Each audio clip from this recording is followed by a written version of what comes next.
page 510. The chief accused, Pa'ari.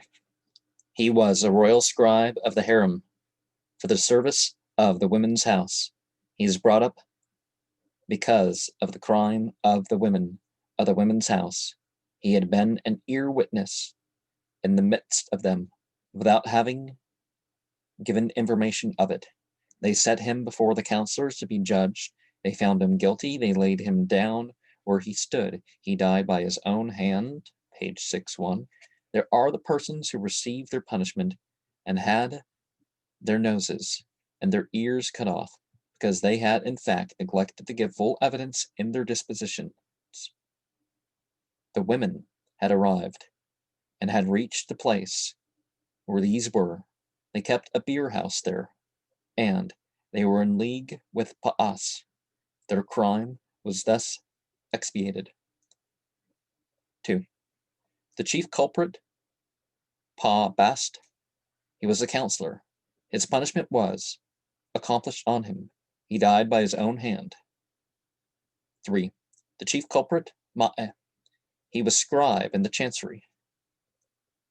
4. The chief culprit, Ta'e Nexta, he was a commander of the garrison. 5. The chief culprit, Nana'e, he was the overseer of the sext. 6. Persons about whom it was doubtful if they had conspired with them with thoroughly evil intentions. 7. They laid down without completing his expiation the chief culprit, Hara. He was a standard bearer of the garrison. So here ends the Turin Papyrus. The following extracts, which belong to the same trial, are found in 2 separate fragments of the Lee and Roland Papyrus. The translation of the first fragment is as follows. Some words being left out here. To all the people of this place in which I am staying, to all the inhabitants of the country. Thus then spoke Penhe, who was a superintendent of the herds of cattle, to him. If I only possessed a writing which would give me power and strength.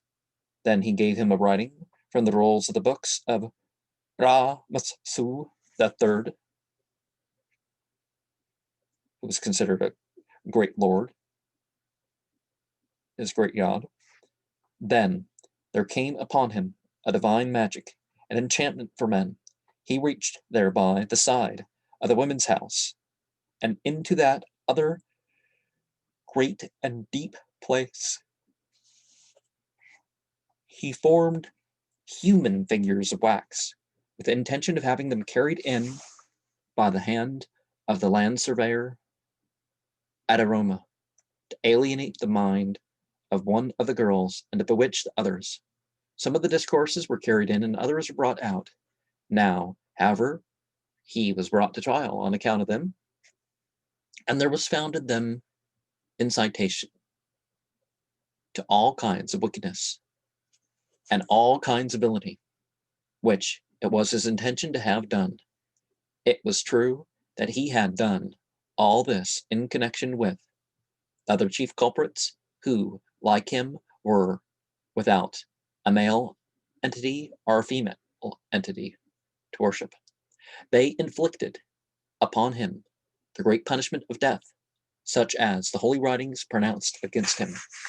A second fragment of the same papyrus has the following words that can be further made out. He has committed this offense of which he was judged for it. They found it in the material for all kinds of wickedness and all kinds of villainy, which his heart had imagined to do. It was true, namely, all that he had done in connection with the other chief culprits who, like him, were without a male or female to worship. Such were the grievous crimes worthy of death and the grievous sins in the country, which he had done. But now he was convicted on account of those grievous offenses worthy of death, which he had committed. He died by his own hand, for the elders were before him, had given sentence that he should die by his own hand, with other culprits who, like him, were without the sun entity Ra, according as the holy writings declared what should be done to him. So I don't support religious persecution or, believe or disbelieve what you want. That obviously wasn't what was going on there, right? So the contents of the Roland papyrus, and likewise a fragment of a greater papyrus, are confined to the following official statement. He had made some magical writing to ward off ill luck. He had made some supposed deities out of wax, and some human figures to paralyze the limbs of a man. And he had put these into the hand of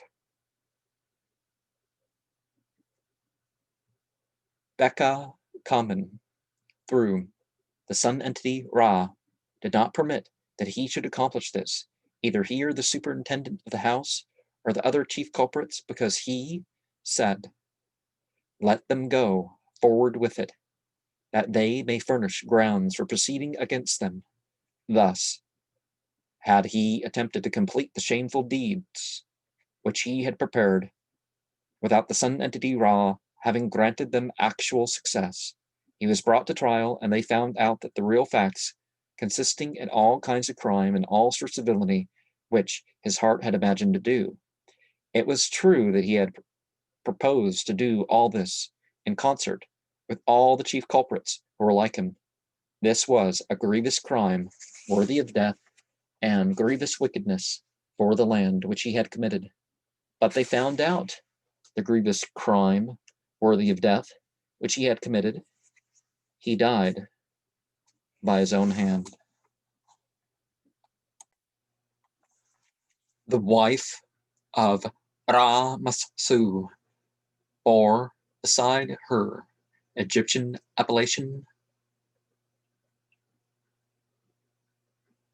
Ast-Sa, the foreign name of Hema Rosath, her father's name.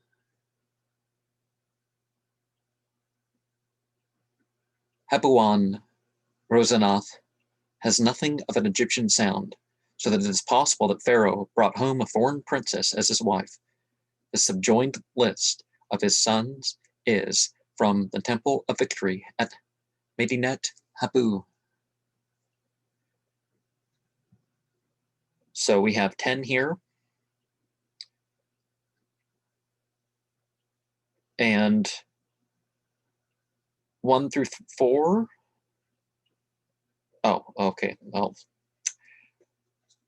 Prince Ra-Masu the first, commander of the infantry, afterward King Ra-Masu the fourth, Prince Ra-Masu the second, afterwards King Ra-Masu the sixth, Prince Ra-Masu the third, royal master of the horse, afterward King Ra-Masu the seventh, Prince Ra-Masu the fourth, Set-Har Khopeshef, the royal master of the horse, afterwards King Ra-Masu the eighth, Prince Praher Namath, first captain of the chariots of war, Prince Mentu-Her Khopeshef, chief marshal of the army, Prince Ra-Masu the fifth, Mary Atmu, high priest of the sun in Heliopolis, afterward King Mary Atmu, Prince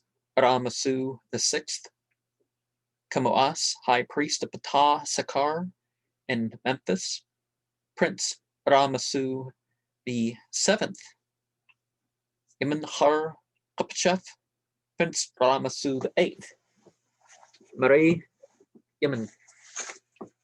Of 8 other princes and 14 princesses, we do not know the names. Their portraits have no explanatory inscriptions appended.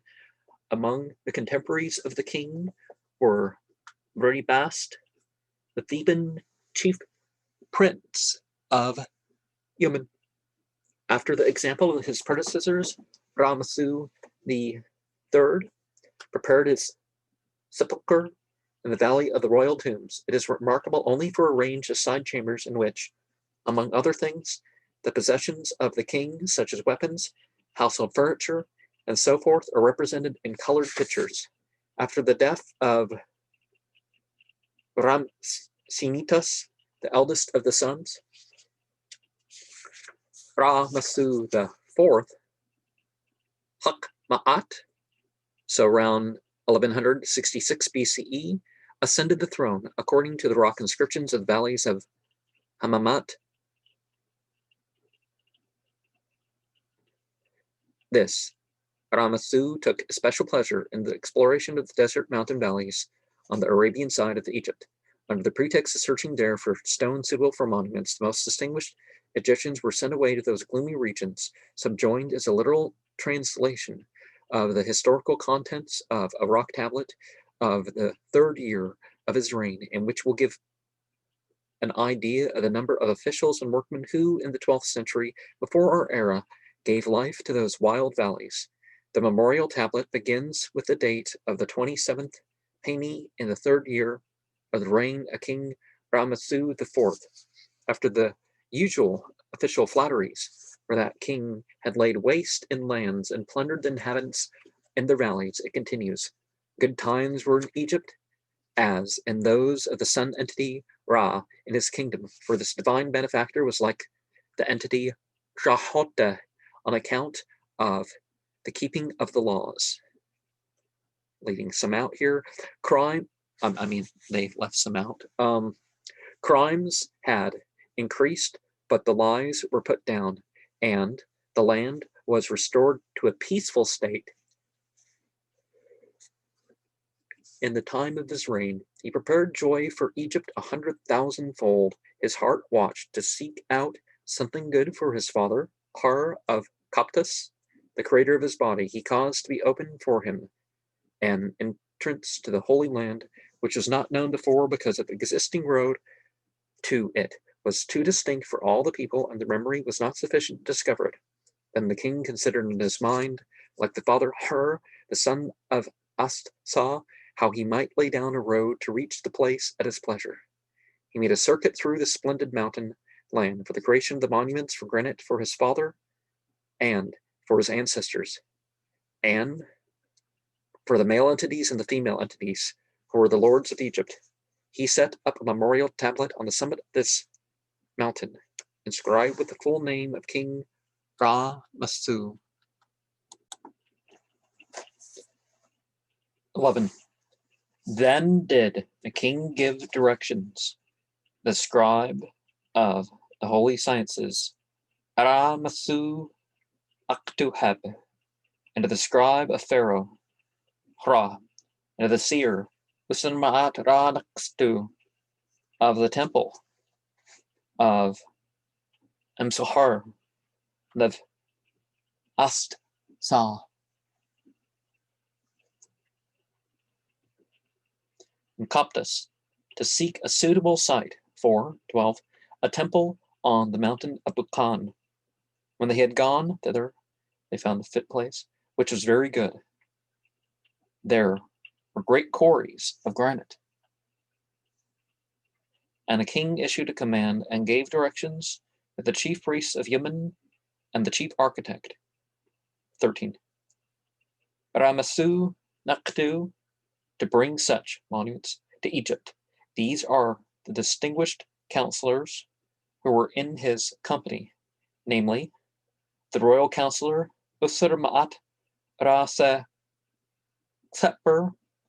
the royal counselor next to Yemen,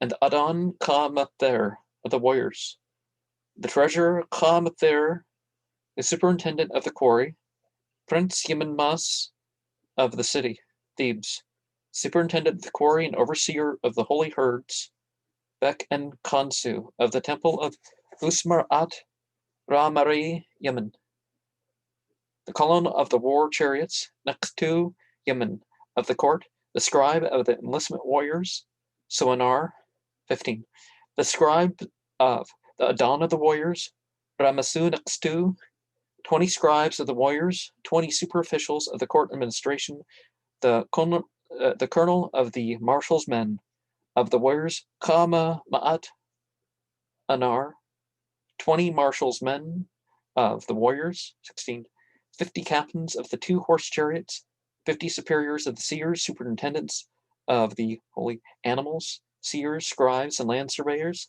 5,000 people of the warriors, 17, 200 foremen of the guild of the fishermen, 800 redskins, Erai Thraans, Eperio of the tribes of Ain, between the Red Sea and the Nile, 2,000 house servants of the house of Pharaoh, one Adon as chief overseer of these, 50 men of the police, Mazai, the superintendent of the works of art, next to Yemen, 3 architects for the workmen of 18 quarries, 130 quarrymen and masons, 2 draftsmen, 4 sculptors, 900 of the number had died in consequence of the long journey, making together 8,368 men, 19, and the necessaries for them were carried on 10 carts. 6 pair of oxen drew each cart, which was brought from Egypt to the mountains of Bakan, 20. There were also many runners who were laden with bread, fish, vegetables, for they had not placed them thereon, i.e., on the wagons, and that there were also brought the expiatory offerings for the entities of heaven and of the earth of the capital city, Patoris, Thebes, in great purity.